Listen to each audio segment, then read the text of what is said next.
Friends, how are you? Today I am going to explain you the first lesson of Mahabharata. The name of this lesson is Shri Ganeshaya Namaha. It is 5,000 years old as that time Lord Shri Krishna was presented on the earth.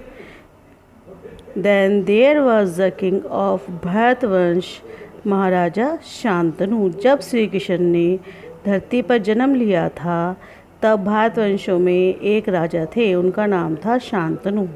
The capital of the country was Hastinapur. Vichitravirya became king after his father Shantanu. उनके राज्य की राजधानी हस्तिनापुर थी जो हमारे मेरठ के पास ही है. विचित्रवीर्य महाराजा शांतनु के बाद गद्दी पर बैठे और राजा बने. Vichitravirya had 2 son, Dhritarashtra and Pandu. Vichitravirya के 2 पुत्र थे, धृतराष्ट्र और Pandu. Dhritarashtra was blind, so Pandu sat on the throne. Dhritarashtra अंधे थे, इसलिए पांडु सिंहासन पर बैठे, अर्थात उन्हें राजा बनाया गया. Pandu had 2 queens, Kunti and Madri. Kunti had 3 sons, Yudhishthira, Arjun and Bhim. Madri had 2 sons, Nakul and Sahadev. These 5 were the son of Pandu and hence called पांडवा. पांडु की 2 रानियाँ थीं, कुंती और माद्री. कुंती के 3 पुत्र थे, युधिष्ठिर, अर्जुन एंड भीम. माद्री के भी 2 पुत्र थे, नकुल एंड सहदेव. पांचों भाई पांडु की संतान थे, इसलिए इन्हें क्या कहा गया? Pandav. The queen of Dhritarashtra was Gandhari. She was the princess of the Gandhar country which is now called Kandhar. Nowadays the place is in Afghanistan. At that time our country was spread there. Dhritarashtra and Gandhari had 100 sons. All were wicked and stupid. They were called Kauravas. Dhritarashtra की रानी का नाम था गांधारी, जो गांधार देश की राजकुमारी थी, जिसको अब हम वर्तमान समय में कांधार बोलते हैं, जो कि अब अफ़गानिस्तान में हैं. उस समय यहाँ अफ़गानिस्तान तक भारत राज्य फैला हुआ था. धृतराष्ट्र और गांधारी के 100 पुत्र थे. वे सभी बहुत ही दुष्ट और स्टूपिड थे. उनको कौरव कहा जाता था. The biggest among them was Duryodhan. He was arrogant and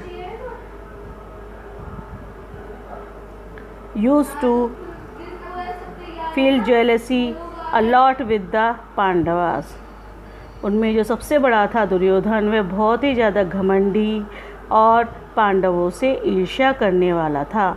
once Duryodhan called the Pandavas to play chaupar. एक दिन दुर्योधन ने पांडवों से चौपड़ खेलने के लिए कहा. Yudhishthira was fond of the game. Game was started. His maternal uncle Shakuni was playing on behalf of the Duryodhan. He was devious. He won the game by tricks. The Pandavas were defeated. एक बार दुर्योधन ने पांडवों को चौपड़ खेलने के लिए कहा. चौपड़ का खेल स्टार्ट हुआ, जिसमें क्योंकि युधिष्ठिर को बहुत ज़्यादा इस गेम का शौक़ था, इसलिए वह मान गए और दुर्योधन की तरफ से उसके मामा शकुनी ने गेम को खेला, जो बहुत ही अधिक इस पर उसका हाथ था. मतलब शकुनी एक धूर्त व्यक्ति था, जिसको चौपड़ खेलने का बहुत ज़्यादा अभ्यास था. The Pandavas were defeated. इस चौपड़ के गेम में शकुनी ने ट्रिक्स के द्वारा गेम को जीत लिया और पांडव इसमें हार गए. The stars was stuff out on condition. 12 years of the exile and 1 year of unknown habitats. इस गेम की शर्त थी 12 वर्ष वनवास के और 1 वर्ष अज्ञातवास में रहना है। अब उनको पांडवों को इस शर्त को पूरा करना था। Poor Pandavas had been wandered in the forest of 13 years. When the time of exile ended, Duryodhan refused to return their kingdom. Lord Shri Krishna also explained to Duryodhan, but he did not listen to anyone's word, and hence the Pandavas had to fight. This fight of the Kauravas Pandavas is famous as Mahabharata. The Pandavas won the battle. जब उन्होंने उस शर्त को पूरा किया तो 13 साल बाद वो वापस अपने राज्य को आने लगे। तब दुर्योधन ने उनको राज्य देने से मना कर दिया। श्री कृष्ण के समझाने के बाद भी उसने किसी की नहीं सुनी, जिसके कारण कौरवों और पांडवों का फेमस युद्ध हुआ, जिसको कि हम महाभारत के नाम से जानते हैं। और इस युद्ध में पांडव विजयी हुए। This story has been written by Ved Vyas ji in a book. The name of that book is Mahabharat. Mahabharat is the biggest book in the world. There is an interesting story regarding its writing. Ved Vyas ji saw the battle of Mahabharata with his own eyes.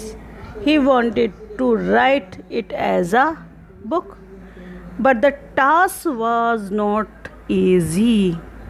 For this he needed a good assistant who writes very fast. Ganesh ji was famous for writing fast. When Ved Vyas ji prayed to him, Shri Ganesh ji said, I am ready, but there is a condition.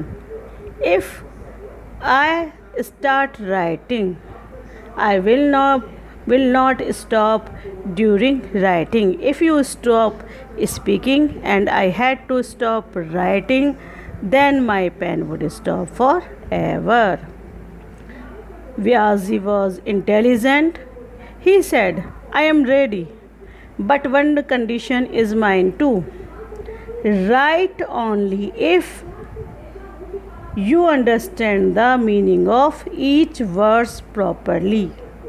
जैसा कि हम जानते हैं, इस story को लिखने का, महाभारत के युद्ध को, इसके बारे में लिखने का कार्य वेद व्यास जी ने किया, और जिस बुक में उन्होंने इसे लिखा उसका नाम है महाभारत। महाभारत एक बहुत पुराना बड़ा ग्रंथ है। वेद व्यास जी अपनी आंखों से महाभारत का युद्ध देख पा रहे थे। उन्हें एक महसूस हुआ कि कोई इसको लिखे। इसके लिए उन्होंने गणेश जी से प्रार्थना की कि आप मेरा महाभारत काव्य को लिखने में मेरी सहायता कीजिए।